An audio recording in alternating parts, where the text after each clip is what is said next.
One of the hottest topics today is longevity and living a long life, potentially living forever. This is what we hear a lot about in these sort of Silicon Valley circles is within our lifetime, will we unlock the mystery of disease? Will we solve the disease of aging?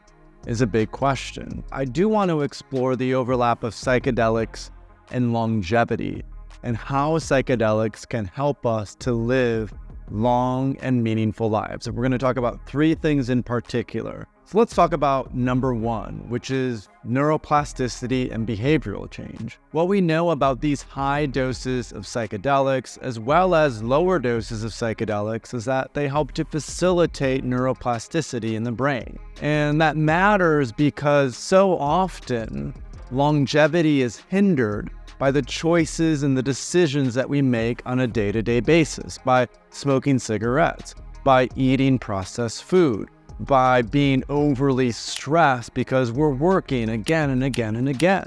So when we work with psychedelics, we have a capacity to zoom out, to see things from a broader perspective, and to make much more intentional choices about things that actually serve us and nourish us. Quitting smoking because we know that it's super bad for us, or making better choices about the food that we're eating because we know it's more nourishing, or maybe saying, hey, work actually isn't all that important. I don't need to burn out. I can take a week or 2 weeks off and reset my autonomic nervous system to be more in a parasympathetic state. But then not only the reframe, the actual capacity to change because of psychedelics is a huge indicator for the choices to live a longer life. In fact, there was a study published 3 years ago out of Portugal that was research carried out from a retreat center that I started in the Netherlands called Synthesis. And what we found in that research is that those who attended Synthesis and had a high-dose psilocybin retreat, for months afterwards,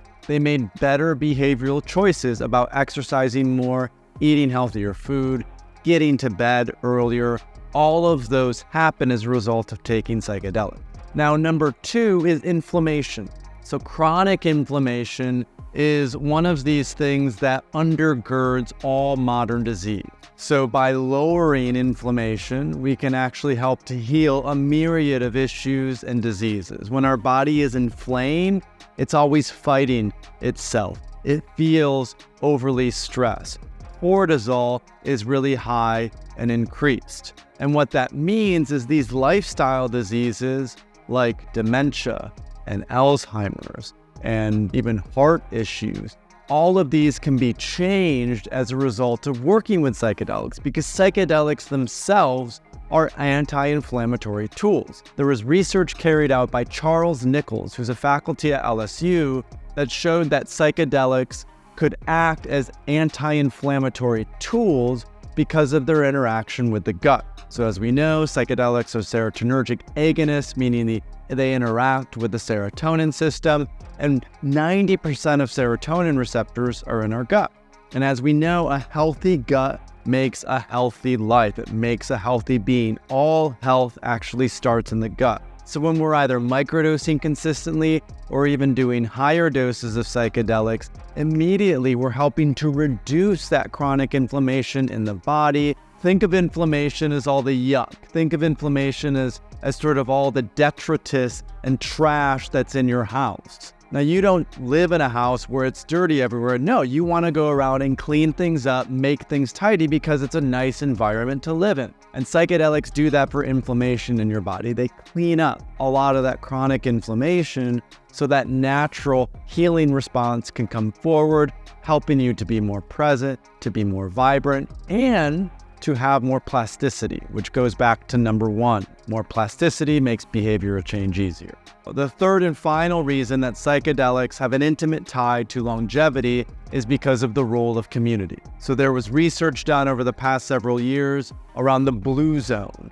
And blue zones are specific spots in Costa Rica, in Japan, in Greece, and a few other locations across the world where people consistently live to 100 years old. What did it?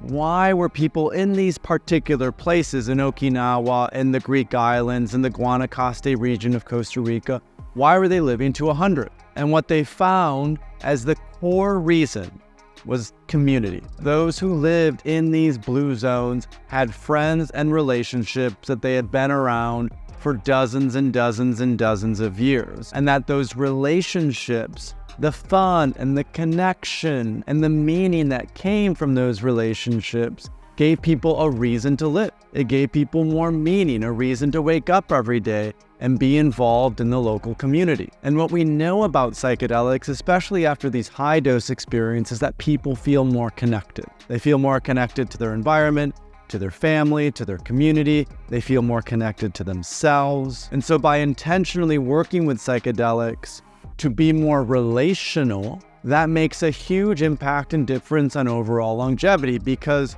just living for ourselves is not all that interesting. But when we have others to live for, when we have a reason to get up and support one another and love one another and connect with one another, then that really helps us to live long and meaningful lives. Thanks so much for watching, and don't forget to subscribe to our YouTube channel. The psychedelic space is evolving every day, and we have a ton of amazing content that's coming out, and subscribing is the best way to keep up to date with all of that great content.